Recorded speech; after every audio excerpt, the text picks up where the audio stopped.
Hello good morning दोस्तों। Welcome back to new good way. आज है दोस्तों 3 मई 2023 और 3 मई 2023 से संबंधित जो भी डेली करंट अफेयर्स के जो क्वेश्चन बनते हैं इन्हें हम आज डिटेल से डिस्कस करेंगे। और आज के दिन 3 मई को कौन सा दिवस है वो मनाया जा रहा है, तो 3 मई को प्रेस स्वतंत्रता दिवस के रूप में मनाया जा रहा है। जो दुनिया भर में प्रेस की आज़ादी के महत्व के प्रति जो लोगों को जागरूक करने के लिए दिवस है वो मनाया जाता है। और इसकी शुरुआत ये 1993 में हुई थी। और इससे पहले जो अफ्रीका के पत्रकार हैं इन्होंने प्रेस की आज़ादी के लिए तो 3 मई 1991 में एक बयान जारी किया था जिसे डिक्लेरेशन ऑफ ए विंड होक के नाम से जाना जाता है। और इसके बाद जो 1993 में जो संयुक्त राष्ट्र महासभा इन्होंने 3 मई को विश्व प्रेस दिवस या विश्व प्रेस स्वतंत्रता दिवस के रूप में मनाने की घोषणा की थी। और आज की वीडियो की आपको पीडीएफ चाहिए तो आप हमारे जो टेलीग्राम ग्रुप है वहां से वीडियो की पीडीएफ है वो प्राप्त कर सकते हैं। और लास्ट में आपको क्वेश्चन भी दिया जाएगा जिसका आंसर है वो आपको कमेंट बॉक्स में लिखना है। तो चलिए दोस्तों स्टार्ट करते हैं क्वेश्चन नंबर 1 से। और आज का वीडियो आपको अच्छा लगे तो चैनल को सब्सक्राइब और इसका बेल आइकन है जरूर प्रेस करें ताकि डेली के जो वीडियो अपलोड कर रहा हूं मैं उनका नोटिफिकेशन है वो आपको मिलता रहे। क्वेश्चन नंबर 1 है कि किस राज्य ने जो महंगाई राहत शिविर है इसका शुभारंभ वो किया है। तो इस क्वेश्चन का राइट आंसर है ऑप्शन नंबर डी। ये राजस्थान राज्य के द्वारा इसका शुभारंभ किया गया है। जो राजस्थान के प्रेजेंट है मुख्यमंत्री हैं अशोक गहलोत, इन्होंने जो महंगाई राहत शिविर का उद्घाटन किया है। और ये शिविर वो लोगों को बढ़ती महंगाई से राहत वो दिलाएगा। और इस शिविर के तहत जो आम जनता और वंचित जो वर्ग है उनको राज्य सरकार की जो जन कल्याणकारी योजना है उनसे जोड़कर उन्हें एक महंगाई से राहत प्रदान वो की जाएगी। अब राजस्थान है तो राजस्थान से संबंधित जो इंपॉर्टेंट बिंदु बनते हैं उन पर एक नजर डाल लेते हैं कि भारत की व्यवहार जो पहली व्यवहार प्रयोगशाला है जयपुर में स्थापित हो की गई। और राजस्थान की अंधता नियंत्रण पॉलिसी लागू करने वाला देश का पहला राज्य वो बन चुका है। और कोटा में एमएसएमई औद्योगिक जो प्रदर्शनी है और इस मेले का उद्घाटन वो किया गया। और 18वीं विश्व सुरक्षा कांग्रेस और जयपुर में आयोजित हुई।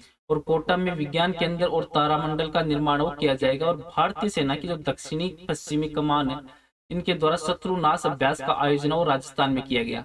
और प्रधानमंत्री ग्रामीण आवास योजना इसमें राजस्थान का जो झुंझुनू जिला वो टॉप पर है। और भारत की जो राष्ट्रपति द्रौपदी मुर्मू है इन्होंने 14वें राष्ट्रीय संस्कृति महोत्सव है उसका उद्घाटन भी राजस्थान में किया है। और महिला निधि है वो राजस्थान राज्य के द्वारा शुरू की गई पहली महिला सहकारी जो निधि है। और राजस्थान ने राज्य ने जो महात्मा ज्योतिबा फुले की जयंती को सार्वजनिक अवकाश के रूप में घोषित किया है। अब राजस्थान राज्य तो राजस्थान राज्य भारत का क्षेत्रफल के अनुसार सबसे बड़ा राज्य है जिसको आप मैप में देख सकते हो। और इसकी एक अंतर्राष्ट्रीय सीमा जो पाकिस्तान से लगती है जो जिसे रेड क्लिफ के नाम से भी जाना जाता है। और इस सीमा की जो लंबाई है वो 1070 किलोमीटर लंबी है। और इसके पड़ोसी राज्य हैं गुजरात, मध्य प्रदेश, पंजाब, उत्तर प्रदेश और हरियाणा।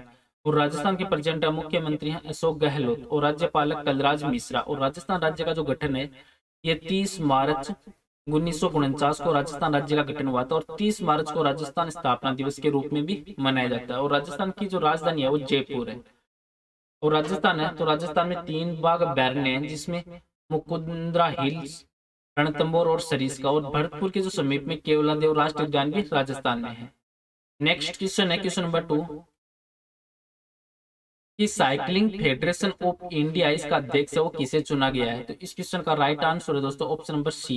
ये पंकज सिंह को चुना गया है जो केंद्रीय रक्षा मंत्री राजनाथ सिंह और इनके जो बेटे हैं पंकज सिंह इनको नैनीताल के वार्षिक जो बैठक में जो भारतीय साइकिलिंग महासंघ है इसका अध्यक्ष चुना गया। और पंकज सिंह है ये नोएडा से भाजपा के विधायक भी है। और मनिंदर पाल सिंह को लगातार दूसरी बार जो महासचिव है वो चुना गया। जबकि जो केरल के सुदेश कुमार है इनको कोषाध्यक्ष के रूप में चुना गया जिसमें साइकिलिंग फेडरेशन ऑफ इंडिया ये भारत में साइकिलिंग रेसिंग का एक राष्ट्रीय निकाय और इसकी स्थापना है वो 1946 में इसकी स्थापना वो की गई। और हाल ही में किसकी नियुक्ति है वो कहाँ की गई है तो उन पर एक नजर डाल लेते हैं कि सीनू झावर है ये टीआईई राजस्थान की पहली महिला अध्यक्ष वो बनी है। और सलीमा टेटे को एएचएफ एथलीट एम्बेसडर है इसके रूप में नियुक्त वो किया गया है। और जी कृष्ण कुमार को भारत पेट्रोलियम कॉर्पोरेशन के अध्यक्ष के रूप में नियुक्त वो किया गया है। और एलआईसी ने तक्ष पांडे और एम जगन्नाथ को नया एमडी है वो नियुक्त किया है। और भारत सरकार ने जो सिद्धार्थ मोहंती है इनको एलआईसी के अंतरिम अध्यक्ष के रूप में नियुक्त वो किया है। और महिंद्रा फाइनेंस ने जो राहुल रेबेलो है इनको एमडी और सीईओ के रूप में नामित वो किया है। और आरबीआई ने जेपी मॉर्गन चेस के नए सीईओ के रूप में जो प्रभदेव सिंह है इनकी नियुक्ति को मंजूरी प्रदान की है। और ग्रुप कैप्टन है सालिजा दामी इंडिया वायुसेना में लड़ाकू इकाई की पहली महिला कमांडर वो बनी है। और अर्नब बनर्जी है इनको सीएट के एमडी और सीईओ के रूप में नामित तो किया गया है। नेक्स्ट क्वेश्चन है क्वेश्चन नंबर 3 कि किस केंद्रीय मंत्रालय ने जो इंडिया हैंडमेड पोर्टल है इसको लॉन्च किया है? तो इस क्वेश्चन का राइट आंसर है ऑप्शन नंबर बी, ये कपड़ा मंत्रालय के द्वारा लॉन्च किया गया है। जो हस्तशिल्प और हाथों से बनी क्षेत्र को बढ़ावा देने के लिए जो केंद्रीय कपड़ा मंत्रालय के द्वारा इंडिया हैंडमेड पोर्टल है इसको लॉन्च किया गया, और ये ई कॉमर्स पोर्टल है जो कारीगरों को बिचौलियों के बिना सीधे कस्टमर को अपना सामान बेचने में सक्षम करेगा। और केंद्रीय कपड़ा मंत्री पीयूष गोयल ने गुजरात में ये पोर्टल है वो लॉन्च किया है। नेक्स्ट क्वेश्चन है क्वेश्चन नंबर 4 कि अंतरराष्ट्रीय क्रिकेट में 12,000 रन बनाने वाले दूसरे तेज ऐसे बल्लेबाज कौन बने हैं? तो इस क्वेश्चन का राइट आंसर है ऑप्शन नंबर ए, ये बाबर आजम वो दूसरे बल्लेबाज बने हैं। जो पाकिस्तानी क्रिकेट टीम के कप्तान है बाबर आजम। ये अंतरराष्ट्रीय क्रिकेट में जो पारियों के हिसाब से देखें तो इन्होंने 12,000 रन बनाने वाले दूसरे सबसे तेज ऐसे बल्लेबाज बन चुके हैं, और इन्होंने ये जो मुकाम है ये 277 पारियां खेलकर अपना ये मुकाम वो हासिल किया। और इस मामले में जो महान बल्लेबाज है सचिन तेंदुलकर और पाकिस्तान के जावेद मियां मदान इनको पीछे भी छोड़ दिया। और अंतरराष्ट्रीय क्रिकेट में सबसे तेज जो 12,000 रन का रिकॉर्ड है ये ऐसे रिकॉर्ड है वो भारत के स्टार बल्लेबाज जो विराट कोहली है उनके नाम है, ये विराट कोहली के नाम पे दर्ज है 12,000 जो फर्स्ट नंबर पे है। अब क्रिकेट से संबंधित जो इंपॉर्टेंट बिंदु बनते हैं उन पर एक नजर डाल लेते हैं कि धोनी, रैना सहित जो 5 भारतीयों को एमसीसी ने आजीवन मानद सदस्यता प्रदान की है। और श्रीलंका आईसीसी क्रिकेट विश्व कप 2023 है इसके लिए सीधे क्वालिफाई करने में नाकाम हो रहा है। और राजस्थान में जो दुनिया का तीसरा और भारत का दूसरा सबसे बड़ा क्रिकेट स्टेडियम है वो बनेगा। और साकिब अल हसन है ये T20 क्रिकेट में सबसे ज्यादा विकेट लेने वाले गेंदबाज बने हैं। और फरवरी के लिए ICC player of the month Ashleigh Gardner और हैरी ब्रूक के द्वारा जीता गया। और बेन स्टोक्स है ये टेस्ट क्रिकेट में सबसे ज्यादा छक्के लगाने वाले बल्लेबाज बने हैं। और विराट कोहली अंतरराष्ट्रीय क्रिकेट में जो 25,000 रन बनाने वाले छठे बल्लेबाज बने हैं। नेक्स्ट क्वेश्चन है क्वेश्चन नंबर 5 कि कौन सा देश है जो अस्ताना इंटरनेशनल फोरम का आयोजन वो करता है? तो इस क्वेश्चन का राइट आंसर है दोस्तों ऑप्शन नंबर डी, ये कजाकिस्तान करता है। जो कजाकिस्तान है ये जून 2023 है, इस जून 2023 के अंदर जो अस्ताना इंटरनेशनल फोरम की मेजबानी करने जा रहा है। और ये वैश्विक महत्व का जो सम्मेलन है जो इकोनॉमी, ऊर्जा और जलवायु और क्षेत्रीय सहयोग और डेवलपमेंट से संबंधित जो भी चुनौतीपूर्ण मुद्दे हैं उन पर चर्चा करने के लिए दुनिया भर के जो हितधारकों को एक साथ में लाने का कार्य वो करेगा। नेक्स्ट क्वेश्चन है क्वेश्चन नंबर 6 कि सूडान में अपने नागरिकों को निकालने के लिए जो भारत सरकार के द्वारा शुरू किए गए मिशन का नाम है वो क्या है? तो इस क्वेश्चन का राइट आंसर है ऑप्शन नंबर ए, ये ऑपरेशन कावेरी इसका नाम है। जो सूडान में अपने नागरिकों को निकालने के लिए भारत सरकार के द्वारा जो ऑपरेशन कावेरी है इसको शुरू किया गया। और इस ऑपरेशन के लिए जो जहाज विमान है उनको तैनात किया गया। और विदेश राज्य मंत्री हैं वी मुरलीधरन, इन्होंने ऑपरेशन कावेरी की निगरानी के लिए जो सऊदी अरब के जेद्दा में ये तैनात भी है।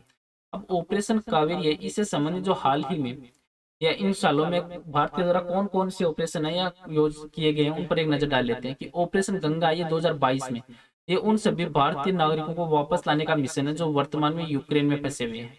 और ऑपरेशन देवी शक्ति 2021 ये ऑपरेशन देवी शक्ति है वो तालिबान के द्वारा अपने तेजी से अधिग्रहण के बाद जो काबुल में अपने नागरिकों को अफगान और भागीदारों को निकालने के लिए भारत का एक जटिल मिशन है वो था। और वंदे भारत 2020 है जब दुनिया भर में कोविड-19 की महामारी का प्रकोप हुआ था तो केंद्र ने विदेशों में फंसे भारतीय नागरिकों को वापस लाने के लिए जो वंदे भारत मिशन है ये शुरू किया था। और ऑपरेशन समुद्र सेतु 2020 ये कोविड-19 की महामारी के दौरान जो विदेशों से भारतीय नागरिकों को स्वदेश लाने के लिए राष्ट्रीय प्रयास के हिस्से के रूप में एक नौसेना का एक अभ्यास था। और ब्रुसेल्स से निकासी 2016 है, ये मार्च 2016 में जो बेल्जियम जुवेंटम से जो ब्रेसेल्स हवाई अड्डे पर और मध्य ब्रेसेल्स में मालबीक मेट्रो स्टेशन पर जो आतंकी हमलों से प्रभावित है वो हुआ था। और ऑपरेशन राहत है 2015, ये 2015 में यमनी सरकार और होती जो विद्रोह है उनके बीच में एक संघर्ष के दौरान ये ऑपरेशन वो किया गया था। नेक्स्ट क्वेश्चन है क्वेश्चन नंबर 7 कि नेशनल मेडिकल डिवाइस पॉलिसी के तहत कितने मेडिकल डिवाइस पार्क है इसकी स्थापना वो की जाएगी? तो इस क्वेश्चन का राइट आंसर दोस्तों ऑप्शन नंबर सी, ये 4 पार्कों की स्थापना वो की जाएगी। तो भारत सरकार है इन्होंने नेशनल मेडिकल डिवाइस पॉलिसी को मंजूरी वो दी है। और इसके तहत जो हिमाचल प्रदेश, मध्य प्रदेश, तमिलनाडु, उत्तर प्रदेश में जो 4 मेडिकल डिवाइस पार्कों की स्थापना वो की जाएगी। और इस योजना के तहत जो वर्तमान में 1206 करोड़ रुपए की जो 26 परियोजना है उनको मंजूरी दी गई। और नेशनल मेडिकल डिवाइस पॉलिसी 2023 है, इसका उद्देश्य है कि चिकित्सा उपकरण के क्षेत्र में जो व्यवस्थित जो विकास है या डेवलपमेंट है उनको सुनिश्चित करना। और इस सेक्टर में जो 2023 है उसमें 11 अरब डॉलर है, 11 अरब डॉलर से बढ़कर ये 50 अरब डॉलर के होने की उम्मीद है वो जताई जा रही है। नेक्स्ट क्वेश्चन है क्वेश्चन नंबर 8 कि किस कंपनी को नवरत्न सेंट्रल पब्लिक सेक्टर इंटरप्राइज का दर्जाओ मिला है। तो इस क्वेश्चन का राइट आंसर है ऑप्शन नंबर ए, ये रेल विकास निगम लिमिटेड को ये दर्जाओ मिला है। जो वित्त मंत्रालय इन्होंने रेल विकास निगम लिमिटेड है आरवी, जिसकी शॉर्ट फॉर्म है RVNL, इनको नवरत्न सेंट्रल पब्लिक सेक्टर जो इंटरप्राइज है इसका दर्जा दिया। और नवरत्न का दर्जा वो पहली बार भारत सरकार के द्वारा जो 1977 में नौ पब्लिक जो सेक्टर है उनके निगम को दिया गया था। और वर्तमान में जो RVNL है इनके सहित जो 13 नवरत्न कंपनियां हैं, और नवरत्न कंपनियां वो CPI कंपनियां जिसे केंद्र सरकार के द्वारा अनुमोदन मांगे बिना ही 1000 करोड़ रुपए तक निवेश करने की जो वित्तीय स्वतंत्रता वो प्रदान होती है। नेक्स्ट क्वेश्चन है क्वेश्चन नंबर 9 कि one earth one health advantage health care India 2023 के जो 6वें सेशन का उद्घाटन है वो किसने किया है। तो इस क्वेश्चन का राइट आंसर है दोस्तों ऑप्शन नंबर ए, ये नरेंद्र मोदी के द्वारा इसका उद्घाटन वो किया गया। जो वन अर्थ वन हेल्थ है advantage health care India scheme 2023, इसमें जो 6वां सेशन है इस 6वें सेशन का उद्घाटन वो प्रधानमंत्री नरेंद्र मोदी है इनके द्वारा न्यू दिल्ली में इसका आयोजन उद्घाटन वो किया गया था। और स्वास्थ्य और परिवार कल्याण मंत्रालय ने जो federation of India chambers of commerce and industries है जिसकी शॉर्ट फॉर्म है FICCI, इसके सहयोग से इसे G20 प्रेसिडेंसी के साथ एक सह ब्रांड किया है। और ये आयोजन है भारत के G20 presidency theme one earth one family one future के अनुरूप है। और इसका उचित नाम है one earth one health one जो एडवांटेज हेल्थ केयर इंडिया 2023 है वो रखा गया है। नेक्स्ट क्वेश्चन है क्वेश्चन नंबर 10 कि भारत है वो किस देश के साथ मिलकर जो net zero innovation virtual centre बनाने की उम्मीद की घोषणा वो की है। तो इस क्वेश्चन का right answer option number D है यूके के साथ। जो भारत और यूके है वो संयुक्त रूप से जो Bharat UK net zero innovation virtual centre बनाने की घोषणा की है। और केंद्रीय मंत्री डॉक्टर जितेंद्र सिंह ये यूके की जो 6 दिवसीय की यात्रा पर हाल ही में है। और विज्ञान और प्रौद्योगिकी मंत्रालय ने एक उच्च स्तरीय अधिकारी और भारतीय प्रतिनिधिमंडल का नेतृत्व हो गया तो डायरेक्शन है वो भी कर रहे हैं। और आज का नेक्स्ट और लास्ट क्वेश्चन है जिसका आंसर है वो आपको कमेंट बॉक्स में लिखना है कि केंद्रीय कैबिनेट ने देश में कितने नए नर्सिंग कॉलेज की स्थापना को मंजूरी वो प्रदान की है। तो इस क्वेश्चन का राइट आंसर है वो आपको कमेंट बॉक्स में लिखना है। और पीछे के वीडियो में भी आपको क्वेश्चन दिया था कि GI टैग प्राप्त करने वाला जो कम्बम पनीर थ्राचाई है ये अंगूर किस राज्य से है। तो इस क्वेश्चन का राइट आंसर था दोस्तों ऑप्शन नंबर सी, ये तमिलनाडु राज्य से। जो GI टैग है ये तमिलनाडु के प्रसिद्ध जो कम्बम पनीर थ्राचाई है इनको प्रदान किया गया जिसे कम्बम अंगूर के रूप से भी जाना जाता है। और तमिलनाडु में पश्चिम घाट पर स्थित जो कुंभम घाटी है उनको दक्षिण भारत के अंगूर शहर के रूप में भी जाना जाता है। चलो दोस्तों आज का वीडियो वो यहीं पे समाप्त करता हूँ। वीडियो आपको अच्छा लगे तो चैनल को सब्सक्राइब और शेयर जरूर करें। Thank you all of you.